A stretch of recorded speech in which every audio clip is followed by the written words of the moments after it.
misali kai ne ka tashi a Najeriya karfe 4 ko karfe 1 na rana ka tashi a Najeriya a jirgi ka tafi Saudiya. Da ka je can Saudiya ka dau azumi ne a Najeriya sai ka hau jirgi ka tafi Saudiya. Da ka je Saudiya sai ka sha ruwa a can. Za ka gani an sha ruwa ne ana kiran sallah kowa yana shan ruwa kana sun da ido ka ce kai sai ka jira Najeriya sun sha ruwa? Ba za ka jira ba, za ka yi amfani da lokacin gurin da kake ne. Za ka yi amfani da lokacin gurin da kake ne. Kazalika za ka je Saudiya ne ana ɗaukar azumi lokacin alfijir ya keto ka ce kai ba za ka yi azumi ba sai ka jira nan da awa 2. Misali suna ɗaukar azumi ƙarfe 5 misali, in ka ƙara awa 2 a kan ƙarfe 5 ya zama ƙarfe na ƙarfe 7 rana ƙoro-ƙoro. Su kuma Najeriya lokacin suke yin suhur, sai ka ce a to za ka jira sai Najeriya sun tashi yin suhur an kira ka a waya an gawa sannan ka ɗau su da rana ɗaka kuma kana Saudiya zai yi?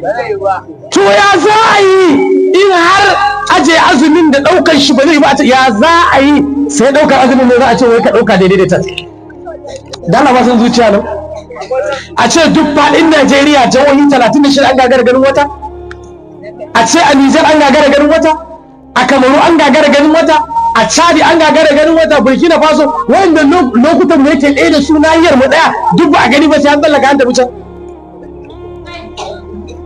Saboda haka ni a bisa wannan ayayi da na karanta da hadisi yau sarkin musulmi ya kira ya zo ya ce a sha ruwa ko a dau azumin ba zan yi ba. Sakamakon ni ba shi nake bi ba Allah nake bi.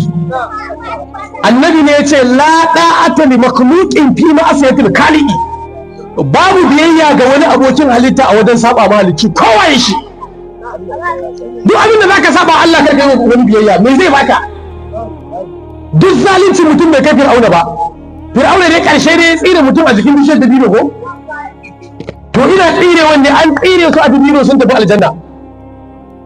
Kai ka tsaya nan a kai ka falo a ajiye ka ta mutu ka tafi wuta. Ba shi kenan ba abin da kake ne ba? Mun yi bara'a da wannan kalandar jama'a, bid'a ce. Billahi allazi duk wanda ya sa wannan kalandar a masallacinsa bid'a ce, bid'a sayyi'a mutina. Me wari gaske ba? Kasamar bid'a kasama. Duk wanda ya ce ba bid'a bane kuma yazo. Na faɗa na san abin da nake faɗi da nasu nake faɗi, wallahi bid'a ce. Ba su da hujja, kaga shi kowa dan bid'a ne. Shi yasa na faɗa na ce duk wanda zaka ji yana cewa dan bid'a dan bid'a rena kai. Billahi alladhi la ilaha illa huwa, duk wanda kaje yana cewa dan bid'a rena kai. Duk wanda kaje yana cewa dan bid'a rena kai. Bid'a nawa yake yi?